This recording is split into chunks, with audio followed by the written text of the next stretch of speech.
Northern Michigan is really, really nice. Highly recommended if anybody gets a chance to ever do that. Anybody been there? Been to Canada. Very green, very cool. Probably the same thing. Good food, good everything.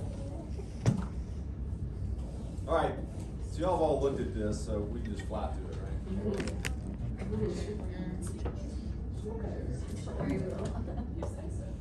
All right, so foot and ankle. I'm not a foot and ankle expert by any means, but I've really made this lecture very concise and simplified, because you can get crazy hard, complicated talking about foot and ankle stuff. This is the stuff that I understand, so that's what I'm going to convey to you guys, and I think you'll be fine if you know all this stuff. I think it's only like 36 slides, is that right? Yeah. All right. So, and most of this first 15 or so you've had, and then we'll go through conditions and how we're going to treat them. So, if we're looking at the lateral aspects,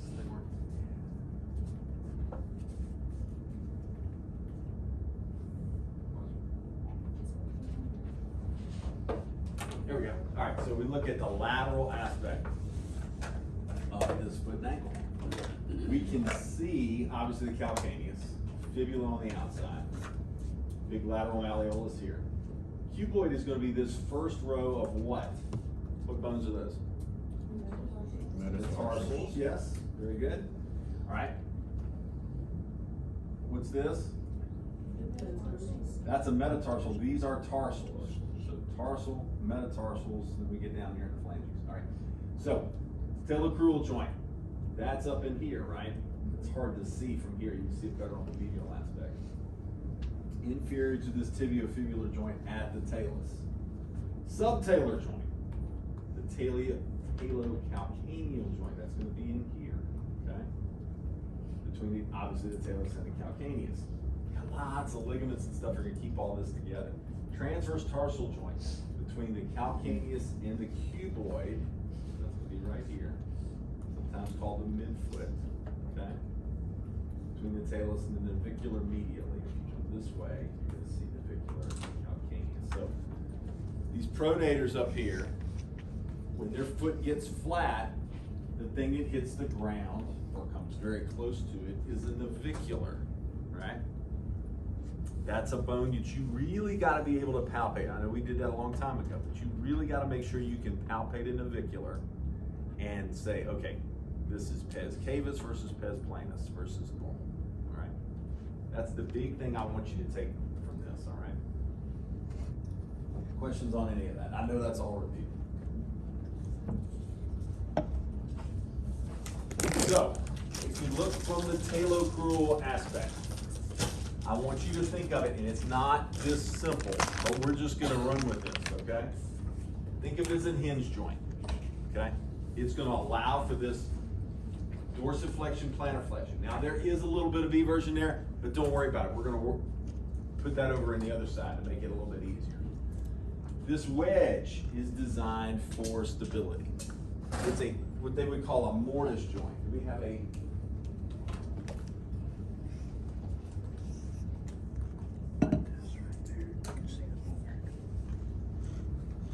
I had a pretty good foot and ankle instructor. He was really good.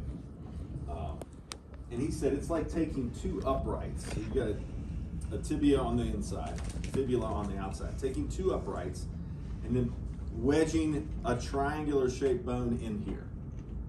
Okay, and obviously we got lots of ligaments that are gonna hold all this together. But it's a mortise joint, meaning it's very, very stable in this area up here, okay? In that part. Closed pack position will be dorsiflexion. That's pretty easy to see, right? From a jam it up in here, it's not gonna be able to move a whole lot. Now, at the subtalar joint, this is where you're gonna start to see more complex movement, okay? Triplanar motion, pronation, think about what pronation looks like. Turn your foot down and in. Plantar flexion, excuse me. As supination. I'm gonna go supination first. Plantar flexion, inversion, and calcaneal adduction. I know we covered all this, but I'm still getting deer in the headlights. Are we in this? You with me here? Okay. Pronation, dorsiflexion, eversion, and calcaneal abduction.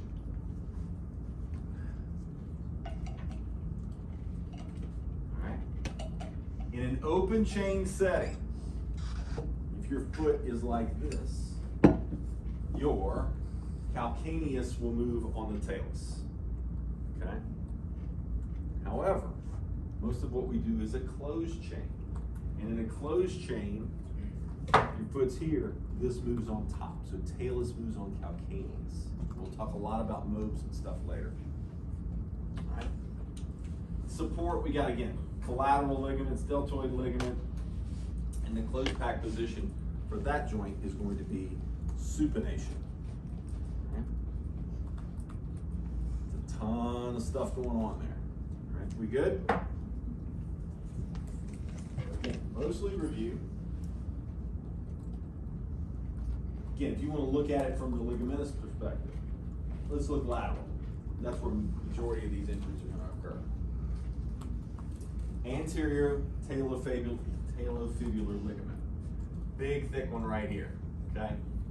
How many people have had an inversion sprain that was significant enough that you saw black, blue, green, all that kind of thing? Wow, that's all? I figured everybody had one of those. All right, that's usually the ligament that's gonna get disrupted here, okay? Now we got a calcaneofibular ligament that comes down this way, and then a posterior talofibular ligament. It's really hard to injure that posterior one, okay? It would take a massive amount of inversion, almost dislocation to disrupt that one, but it can happen. Medial aspect, we've got what we call a collective ligament called the deltoid ligament, and that's because of the shape it is. It's kind of triangular in nature, okay? Super stable, very hard to disrupt that. Matter of fact, it's harder to sprain this ligament than it is to break your foot. So more times than not, if you go into massive eversion, you're gonna end up suffering a fracture more than you are a sprain. Actually, that's not necessarily a bad thing. The bone heals a lot quicker than the ligament does. Okay? Tendons wise, let's look medial. You remember Tom, Dick, and Nervous Harry? All right? Comes right around that medial malleolus. Tibialis posterior, flexor digitorum longus, tibialis anterior. We've got all these on the medial aspect, okay? Oh, and flexor hallucis, excuse me. Lateral aspect, most of the extensors and the perineals, okay? So this is how I have to think of foot and ankle stuff. If it's on the top, it's gonna be an extensor, okay? And a dorsiflexor. If it's on the bottom side, or even the medial side, it's going to be a flexor or a plantar flexor, okay? If it's on the lateral side, it's what? An everter. If it's on the medial side, it's an inverter. Right? So that's why we study that anatomy and the kinesiology stuff that we did last semester first, so you can understand these things. Okay? The good news is you get to forget all, well, not forget, but you don't have to remember specifics in terms of origins and insertions anymore. If you know it's on this side versus on this side, you're gonna be fine, okay, from here on out.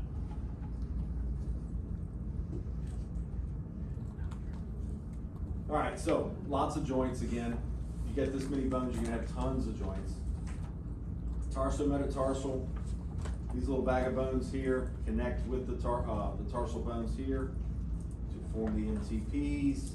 And then we've got interphalangeal joints down here as well, just like the hand. Foot orientation, okay. Forefoot valgus. What's valgus mean again? wide at the bottom, okay? Is this going to be more of a pronated or supinated foot, this 4-foot valgus here? That is more of a pronated foot. So the medial aspect is going to be closer to the ground, okay? As opposed to this 4-foot varus, this is going to be a supinator, okay? It's a person that walks at the beach and you only see the outside of their footprint. Good old normal people. Thank goodness everything lines up. It really never happens that way. But look at this rear foot valgus here, okay? If you see this calcaneus turn out that way, and you're going to see that today when you look at folks, what are you thinking there? High arch, low arch, what? It's going to be low arch. They're going to be a pronator, okay? If you see this rear foot varus, then again you can think supinator, all right? Bigger arch. We good there? Again, you got to look at it from a bunch of different angles. Muscles, y'all know all of these. Here's our plantar flexors, gastrocnemius, soleus. When it says assistance, again, just think of these come along the bottom part of the foot, okay? Where's the soleus in relation to the gastrocnemius? Deep to it. And then it blends in to form the Achilles, okay? But it is a deep structure. What's the difference between the gastroc and the soleus? Gastroc crosses in these, soleus does not.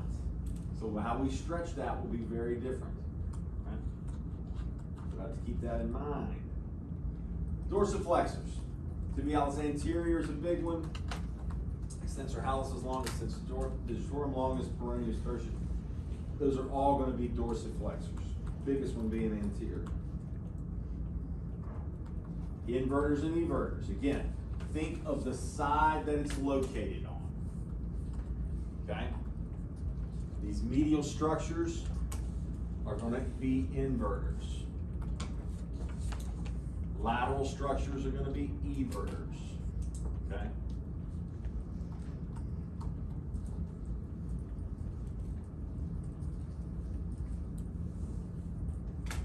All right.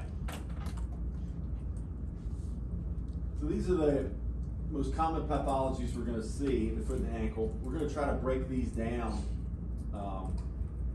You guys talked a little bit about these in 240, 241, correct? A little bit here and there. Some of them, maybe. No. Okay. Arches. I know we've already talked about this. Pes cavus. A high arch.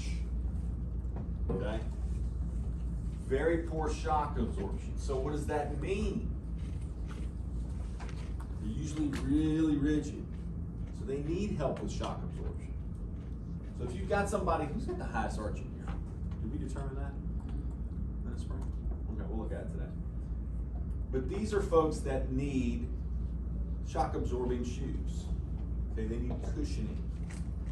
Okay? As opposed to our pes planus people, who all sit up here in the front, they've got to get support this way, okay? Cushioning, structural support for flat feet is what we need. These tend to be very, very flexible, okay? If you're looking at their foot in non-weight bearing, it may look just as normal as everything else. Then you put them on the ground and that navicular hits the floor, okay? We're gonna talk about what all that does in just a minute. But we've got 3 arches in the foot. We've got this medial longitudinal arch, is what everyone thinks of when you think of the arch of your foot, okay, the inside portion. But there is also a lateral longitudinal arch. Can't really see it very well because we've got a lot of tissue there, but there is somewhat of an arch on the outside. And then you have, if you look at it from behind, you've got a transverse arch this way, okay? All of these are supported by ligaments.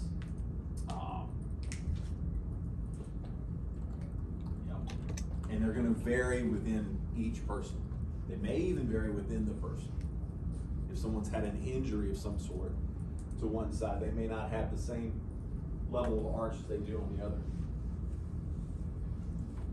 Again, pes cavus, big arch, a lot of times neurogenic, okay? A lot of times this is something that they can't control, this is the way they're born, okay? Congenital neurogenic problems. Can be a result of a muscle imbalance, that's more unlikely. But again, our treatment goals as clinicians, help them with pain control and shock absorption. These rigid feet hurt to walk on because they don't give enough. Okay. Yes, sir. So does this one like lead to plantar fasciitis?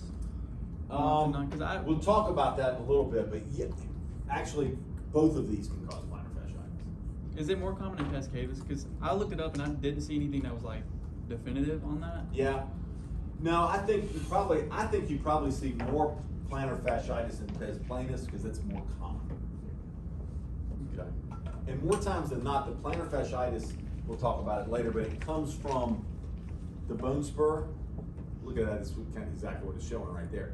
You'll have a spur at the calcaneus, and it's not the spur that hurts, but it's the spur rubbing on the tissue on this ligament. That's what causes the pain. Okay. So, again, there's a lot more of this pes planus than there is pes cavus, so that's more common, but yeah, I think the answer is yes, they both do. So the flat footers, decreased medial longitudinal arch, some are rigid and some are flexible. I think both of you guys were pretty flexible, right? You go down when you weight bear, right? Normally, you're gonna see muscular weakness with that, but really lacks ligaments in this suprapronated foot, okay? Now, which one of these is gonna have calcaneal abduction? As planus, okay?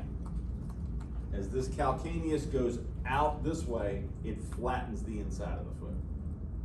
As opposed to if the calcaneus comes this way, you're gonna tend to have a bigger arch, medial arch at least, okay?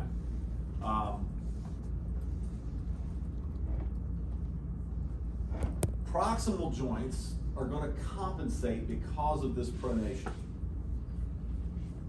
Pronators. Have either one of you had medial knee pain before? Yeah, happens a lot. Because as soon as they get into weight bearing, the feet flat and they go into valgus, okay? So let's go right up the chain. We already know a bunch of this stuff. So if we go into valgus, the knees, what's happening at the hips? They're more internally rotated. Your glutes are more stretched out and not working like they should. So again, we can go all the way from the foot to the hip really quickly. Treatment goals for the folks, these overpronators here, orthotics to support medially. And they're probably gonna be pretty rigid, okay? Pes cavus, soft cushioning, because they're already rigid, okay? We want soft, cushiony stuff to give them support and help them with their pain. Pes planus, we gotta put something in there that's firm, because they don't have the rigidity. Yeah, they don't feel good, but you need them, okay? Okay, so like with these, are we like working towards a norm, or are we just like? You are trying to get them to normal. Yes. That's what I want you to think about at least. Cause like most people I see, like my brother is like extremely flexible. Yes. Like his navicular is Slam on the floor, right? and I just see no hope for him.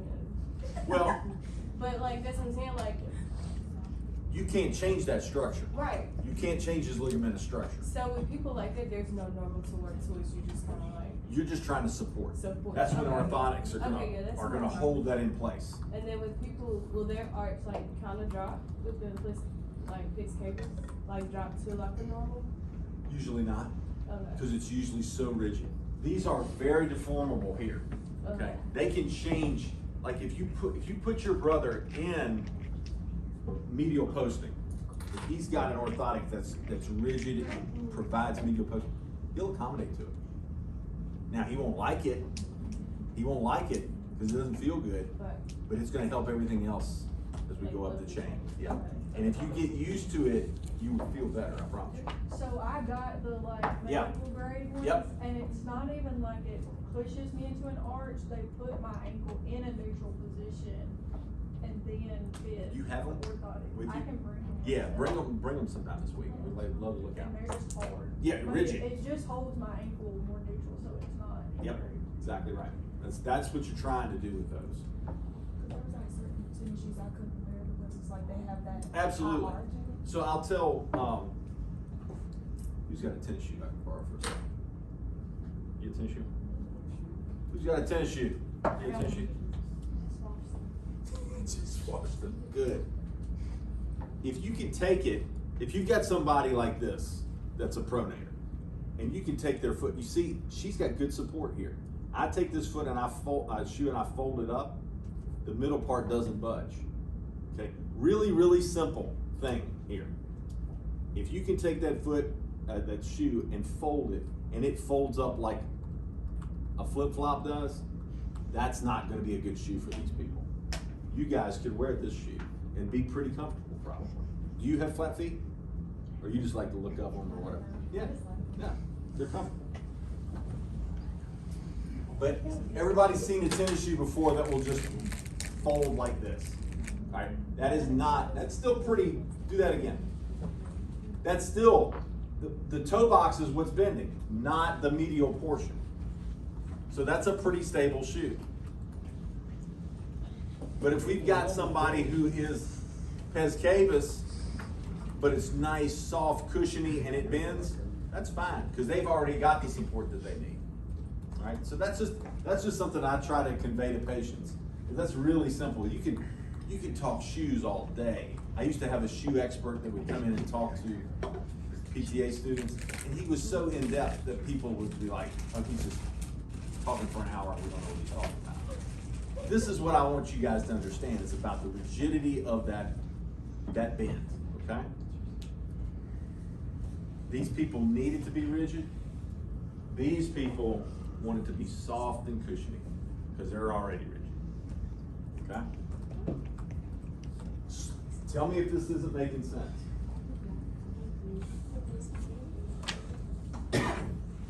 Ankle sprains. Now again, we got 3 grades.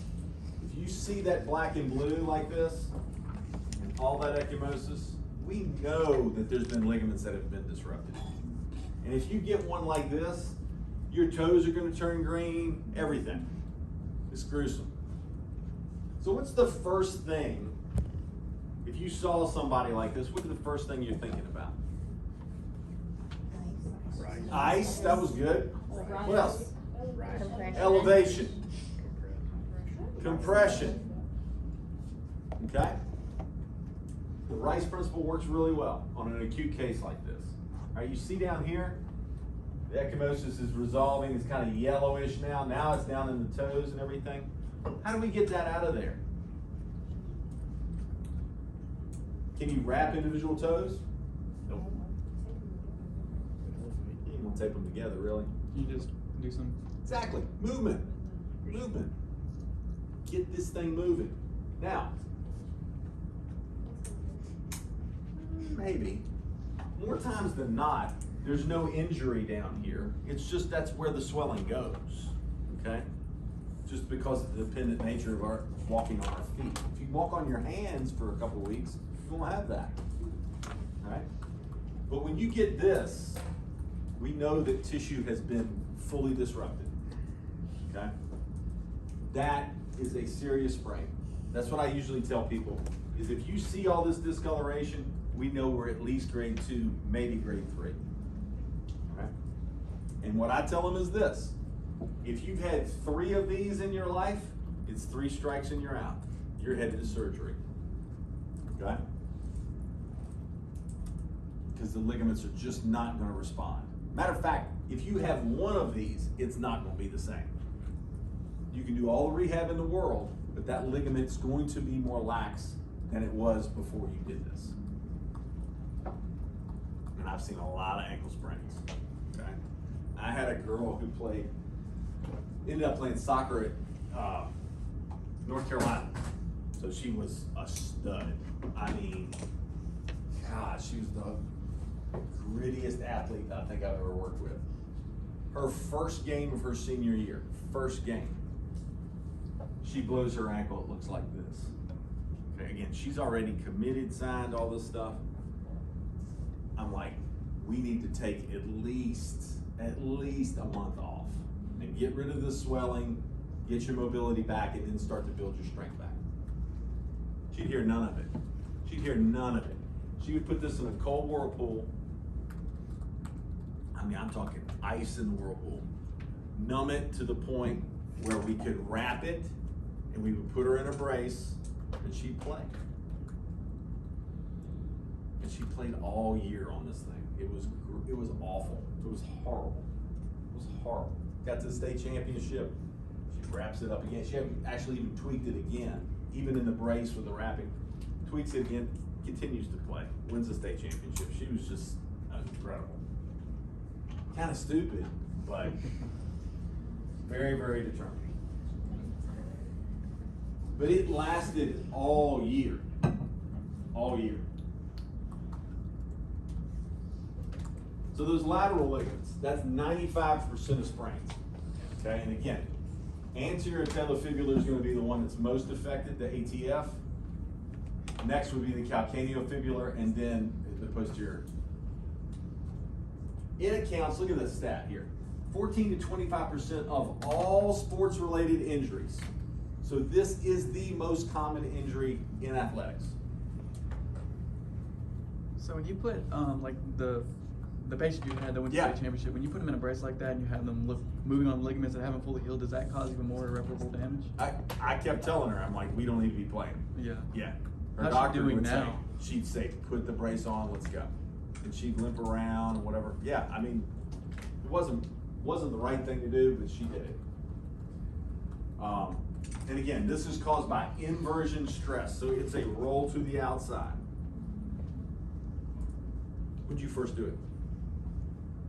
When? Yeah, were you young? I think I was 16. Okay, how'd you do it? Middle blocker, jumping up, landed on the girl's foot. That's one of the most common, is land on someone else's foot and it rolls to the outside. It happens all the time in basketball, jumping sports for sure. And I was wearing the braces, and it still. So here's my question there. So did the brace fail you? Do you think you didn't have it tight enough? Because a lot of times what happens too, if you've got a brace and it is sufficiently holding things in place and you roll over, guess what else happens? You can tear a lateral collateral ligament of your knee or you subluxal perineal. Lots of stuff can happen because the force has got to go somewhere. If it's not going to allow this to occur, that will occur. Okay? Did you ever experience that? Did you ever experience lateral knee pain as a result? Okay. So it was probably just not tight. Not tight enough, most likely. Yeah. Now, I will say this from experience, personal experience. A deltoid ligament sprain, I stepped on a base. So in baseball, obviously the bases are square. I stepped on the base like this. And I tweaked my deltoid ligament. And that occurred late July when I was playing in Canada. And I had it the rest of the year. Just nagging. It didn't look black, blue, and green, but it would swell a little bit. It was very uncomfortable. I could just feel it. Felt like I had something in my shoe all the time. Okay? So that took a long, long time to heal. So first and second degree, again, that's what I had, are treated conservatively, just like everything else. But third degree, if you've got a ankle sprain, are usually going to be surgical repair. Again, 3 strikes and you're out rule. That comes from most of the orthopedic surgeons that I work with.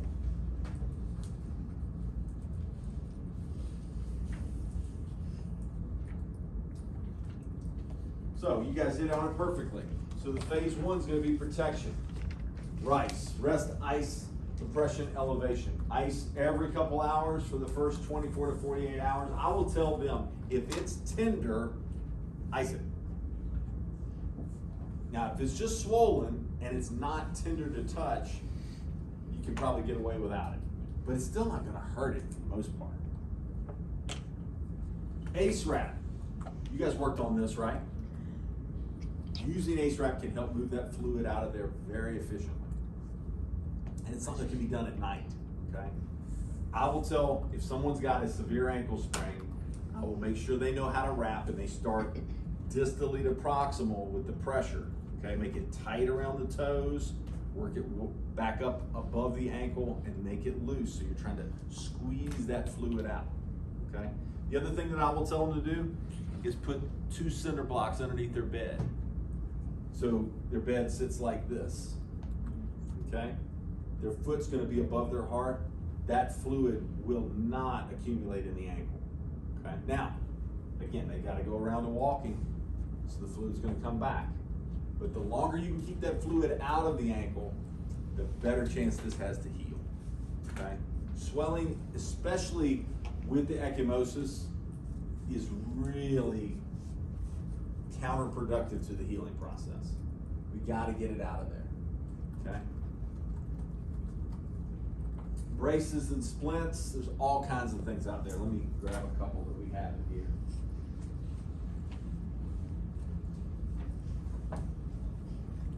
Actually, why don't y'all take a break and we'll come back at 5 after.